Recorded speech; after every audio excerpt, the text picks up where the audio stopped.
کہ social media account یا channel بنانے کا کیا حکم ہے؟ یہ بھی بہت وقت گزرنے کے ساتھ ساتھ یہ سوال بڑھتا جا رہا ہے. سوشل میڈیا پلیٹ فارم بنانا، اسی طریقے سے چینل بنانا، یوٹیوب پر، فیس بک پر اپنی آئی ڈی کو الگ خاص کرنا، پیج بنانا.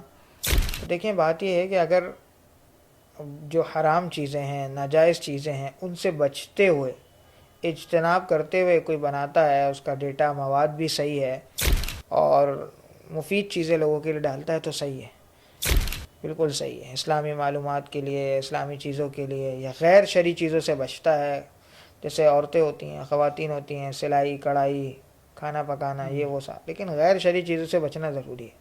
اس میں غیر شرعی چیزیں پائی جائیں تو پھر یہ جائز نہیں ہے. اس میں مثال کے طور پر خاتون اگر آ رہی ہے تو اس کے جسم پہ کپڑے پورے نہیں ہیں، سطر کھلا ہوا ہے، تو یہ جائز نہیں ہے. ہاں، جہاں تک اس سے ارننگ کی بات ہے، پیسہ کما سکتے ہیں یعنی.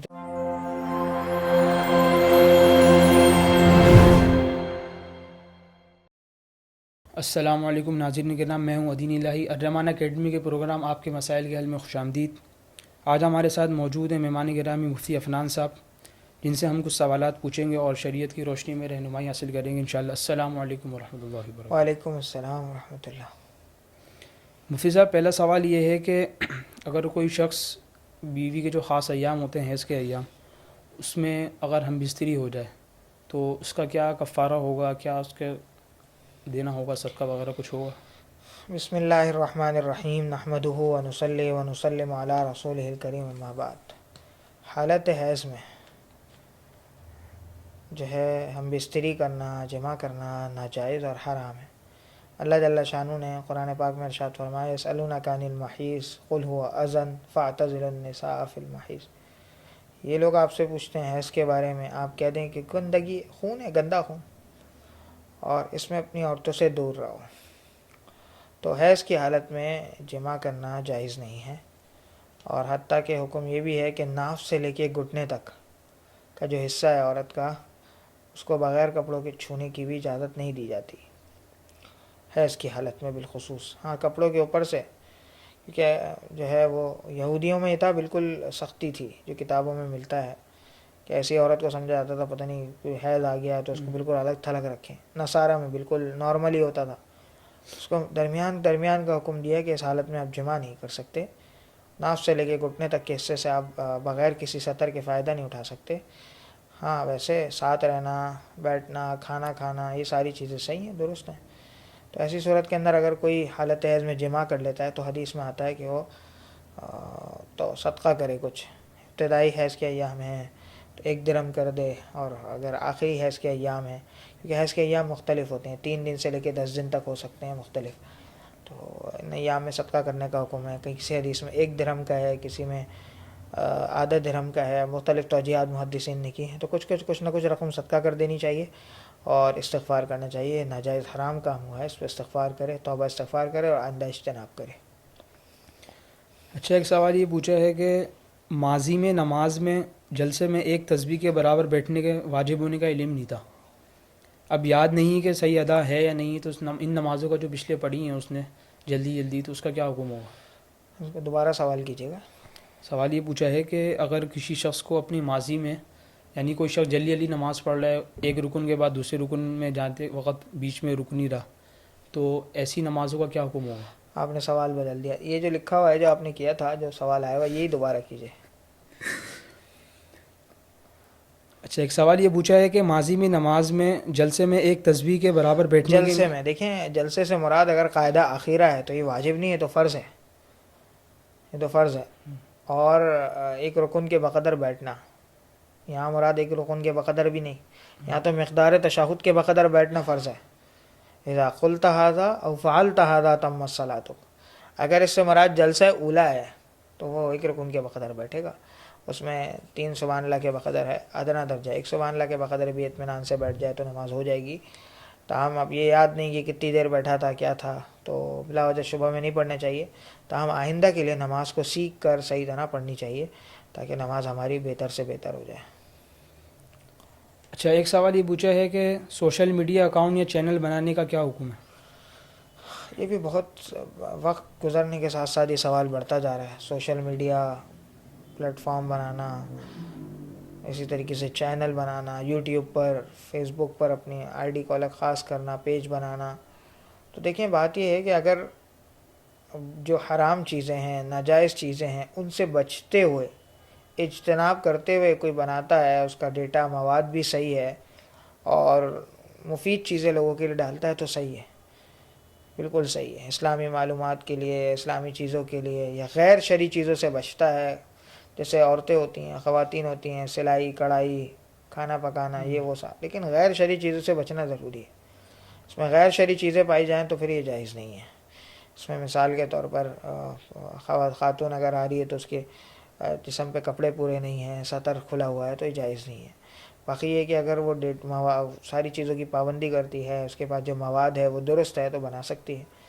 ہاں جہاں تک اس سے ارننگ کی بات ہے، پیسہ کما سکتے ہیں یعنی، تو دیکھیں اب اس میں یوٹیوب وغیرہ پر، دیگر چیزوں پر جب آپ ویڈیو دیکھ رہے ہوتے ہیں تو دوران ویڈیو اس پہ بہت سارے ایڈز چل رہے ہوتے ہیں، اشتہارات چل رہے ہوتے ہیں. تو اگر یہ کمائی ان اشتہارات کے مطلب اس کے عوض میں مل رہی ہے تو ایسی صورت کے اندر یہ دیکھ لیں کہ اگر اشتہارات جائز ہیں تو اس کی کمائی بھی جائز ہے. اگر اشتہارات ناجائز آ رہے ہیں تو پھر ایسی بات ہے کمائی بھی ناجائز ہوگی. اس میں اصل میں معلوم کرنا ہمارے بس میں نہیں ہوتا ہے کہ کون سے اشتہارات جائز ہیں، کب جائز تھے، کب ناجائز تھے. اس لیے اس میں جو ہے نا اجتناب کرنا چاہیے. بہرحال اگر کوئی بنا لیتا ہے اور غیر شرعی جو ہے وہ چیزیں نہیں ہوتی ہیں، اس میں اس کا ارتکاب نہیں کرتا اور آگے سے بھی جو ہے محفوظ رہتا ہے اور چینل پر بھی ایسے کوئی چیز نہیں ڈالتا، مواد بھی درست ہوتا ہے تو صحیح ہے، ایسے موقع پہ بنا سکتا ہے. اچھا مفتی صاحب، آج کل ایسا ہوتا ہے کہ فیس بک کا پیج بنایا یا یوٹیوب چینل وغیرہ بنایا، اس میں آپ کے سبسکرائبر بڑھ گئے، اس کے بعد اس کو بیچا جاتا ہے کسی کو، یا فیس بک کا پیج بیچا جاتا ہے، تو ایسا کرنا صحیح ہے؟ بات یہ ہے کہ حق بیچنا ہے، اس کے بارے میں ویسے ہی دو رائے ہیں. اپنی آئی ڈی بیچنا، اپنا حق بیچنا، تو بیچنا تو جائز نہیں ہونا چاہیے. نزول عن العوض کی ایک فقہاء ایک اصطلاح استعمال کرتے ہیں کہ یار میں تمہارے حق میں دستبردار ہوتا ہوں، تو بظاہر اس کی گنجائش ہونی چاہیے. لیکن ابھی یہ زیر غور ہے. چلو دیکھیں، اللہ کرے فائنل ہو جائے کوئی چیز مشورے سے علماء کے، تو پھر انشاءاللہ تعالیٰ اس کی حتمی بات سامنے آ جائے گی.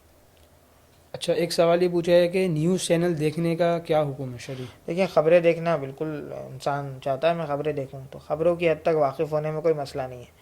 لیکن نیوز چینل کے ساتھ اس میں کیا ہوتا ہے کہ اس میں بہت ساری چیزیں ایسی میوزک ہو چل رہا جاتی ہوتا ہیں، میوزک ہے، بیچ میں درمیان میں اشتہارات ہیں، اور یا پھر خبریں جو آگے جو آ رہی ہیں اس میں سامنے کوئی خاتون ایسی ہے جس کا سطر یعنی بال وغیرہ جو ہے وہ ڈھکے ہوئے نہیں ہیں. ان ساری چیزوں کی خرافات کی وجہ سے منع کرتے ہیں.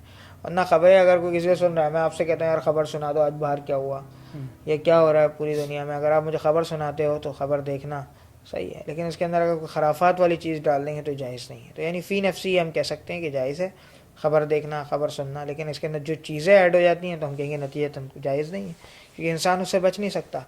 تو یہی بات ہے کہ چونکہ اس کا خرافات میں استعمال، خرافات اس کے اندر بہت زیادہ ہیں، اس لیے اس کو استعمال کرنے سے اجتناب کیا جائے. اچھا ایک سوال یہ پوچھا ہے کہ خرگوش کو ذبح کر کے کھانا جائز ہے؟ جائز ہے. جزاک اللہ.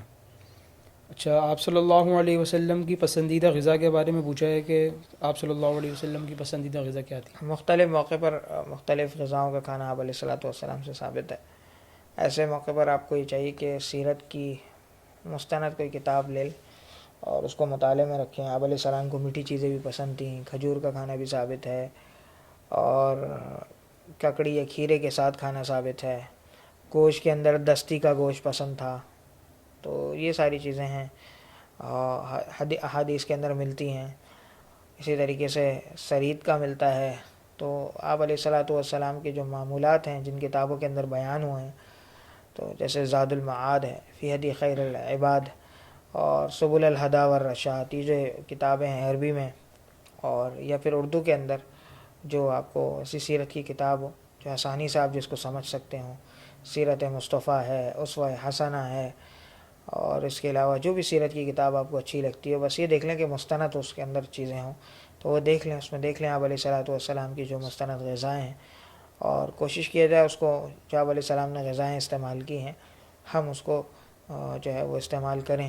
اس میں کہ آپ علیہ الصلوۃ والسلام کی پسندیدہ غذائیں تھیں. جیسے میں نے کہا میٹھا آپ علیہ الصلوۃ والسلام کو پسند تھا، کانا رسول اللہ صلی اللہ علیہ وسلم یحب الحلوائی، مشہور ہے یہ بات، تو میٹھی چیز کھانا ہے، تو یہ ساری غذاؤں کو وہاں سے دیکھ لیا جائے اور اپنے مزاج اور اپنی جگہ کے موافق اس کو لے لیا جائے۔ بعض چیزیں ہو سکتا ہے کہ وہاں کے حساب سے درست ہوں، استعمال کی جا سکتی ہیں، یہاں جس جگہ آپ رہتے ہیں وہاں پر جو ہے اس کا استعمال کرنے کے اندر وہ فوائد نہ ہوں تو پوچھ لیا جائے کہ ایسے موقع پر کہ استعمال کر سکتے ہیں، یعنی طب نبوی پہ جو کتابیں ہیں اس کو بھی دیکھ لیا جائے، تو اس سے بہت ساری چیزیں مل جائیں گی۔ تو کسی مستند سیرت کا مطالعہ کر لیں، اس میں ساری چیزیں انشاءاللہ تعالیٰ مل جائیں گی۔ اچھا، اگر کسی شخص کو کوئی چیز طبی طور پہ پسند نہیں ہے اور وہ اس کو نہیں کھا رہا، تو یہ ناشکری کے حکم میں تو نہیں آئے گا؟ دیکھیں طبی طور پہ پسند نہیں ہے تو نہیں کھانا، تو اس میں کوئی حرج کی بات نہیں ہے، لیکن جو ہے اس کو ناشکری تو نہیں کہتے۔ ناشکری تو یہ ہے کہ انسان چیزیں استعمال بھی کرے اور شکر ادا بھی نہ کرے، تو یہ صحیح نہیں ہے۔ شکر یہ کہ اللہ نے زبان اللہ بعض تعالیٰ اوقات کا، ایسا ہوتا ہے نا کہ کھانا سامنے آتا ہے، بندہ منع کر دیتا ہے میں نہیں کھا رہا، تو اس اعتبار سے اس میں تو کوئی مسئلہ نہیں نہیں ہوگا؟ کھانا سامنے آتا ہے اور بندہ منع کر دیتا ہے، منع کرنے کی کیا وجہ ہے یہ دیکھ لی جائے۔ بہرحال اس کو ناشکری نہیں کہیں گے کہ بھائی کھانا نہیں کھا رہا، ناشکری تو نہیں ہے کہ ناشکری کر رہا ہے، بلکہ یہ کہ بعض اوقات کوئی اور ریزن بھی ہو سکتا ہے، پہلے سے کھایا ہوا ہے یا اس کی کوئی پسندیدہ چیز نہیں ہے، چھوڑ سکتا ہے، ناشکری نہیں کہہ سکتے اس کو۔ جزاک اللہ۔ اچھا، اگر دوران نماز سطر کھل جائے تو اس سے نماز فاسد ہو جائے گی یا کوئی اس کی مقدار ہے؟ ایک رکن کے بقدر اگر صدر کھلا رہ جائے، 3 سبحان اللہ کے بقدر، اور تو ایسی صورت میں نماز فاسد ہو جائے گی۔ اگر کھلا تھا فوراً صحیح کر لیا تو نماز درست ہو جائے گی۔ جزاک اللہ۔ اچھا، ایک سوال یہ پوچھا ہے کہ اگر کوئی شخص زمانے کو برا بھلا کہہ رہا ہے، کہ بعض لوگ ہوتے ہیں کہ کچھ مہینوں کو برا کہتے ہیں یا کہتے ہیں کہ یہ دن میرے اوپر برا ہے، تو اس اعتبار سے اس کا کیا گناہ ہوگا؟ اللہ اور اس کی جل کیا شانہ سزا نے ہوگی؟ منع فرمایا کہ بھائی زمانے کو برا بھلا نہ کر، انا الدہر، میں زمانہ ہوں، یعنی زمانے سارے میرے بنائے ہوئے ہیں۔ اب کسی وقت کوئی برائی کا واقعہ پیش آ گیا ہے تو اس کا مطلب یہ تھوڑی کہ جب بھی وہ مہینہ آئے گا تو اس کو ہم منحوس سمجھیں یا برا سمجھیں یا اس کے اندر جو ہے وہ اپنی خوشی اور دیگر مسرت کی چیزیں نہ کریں، اس کی کوئی اصل نہیں ہے۔ جی اچھا، اگر کوئی شخص اشارے سے سلام کر رہا ہے تو وہ بھی سلام کے حکم میں ہوگا اور اس کا سلام کا جواب دینا واجب ہوگا؟ اس میں کیا ہے؟ دیکھیں اصل ہوتا ہے زبان سے سلام، السلام علیکم، اس کا جواب بھی زبان سے دیا جاتا ہے، لیکن ایک آدمی دور ہے، اب میں یہاں سے وعلیکم السلام کہوں گا اس کو نظر ہی نہیں آ رہا، یا گاڑی کے شیشے بند ہیں، سامنے والا آپ کو سلام کر رہا ہے، آواز آئے گی؟ تو پھر ایسی صورت میں سلام کے ساتھ کہتے ہیں دور والے کے لیے اشارہ کرتے ہیں تاکہ اس کو یہ پتہ چل جائے میں نے آپ کو سلام کیا ہے، وہ بھی جواب دیتے وقت اشارہ کر دیں۔ ٹھیک ہو گیا؟ ٹھیک ہے، جزاک اللہ۔ اصل اشارہ کچھ نہیں ہے، صرف علامت ہے سلام کرنے ہے۔ آج کل کیا ہے کہ سلام تو منہ سے غائب ہو گیا، ایسے اشارہ کرتے ہیں، ٹھیک ہو، یعنی سلام نہیں پوچھا، سلام کی جگہ ایسے اشارہ کر دیا، سلام نہیں ہے، سلوٹ مار رہے ہیں تو آپ جی سلام کے قائم مقام نہیں ہے وہ، آپ کا اگر جو ہے آپ بتانا چاہتے ہیں ٹھیک ہے۔ جزاک اللہ مفتی صاحب، وقت دینے کا شکریہ، اجازت چاہوں گا۔ اللہ تعالی ہم سب کو مسائل سمجھ کر اس پر عمل کرنے کی توفیق عطا فرمائے۔ السلام علیکم ورحمۃ اللہ وبرکاتہ۔ وعلیکم السلام۔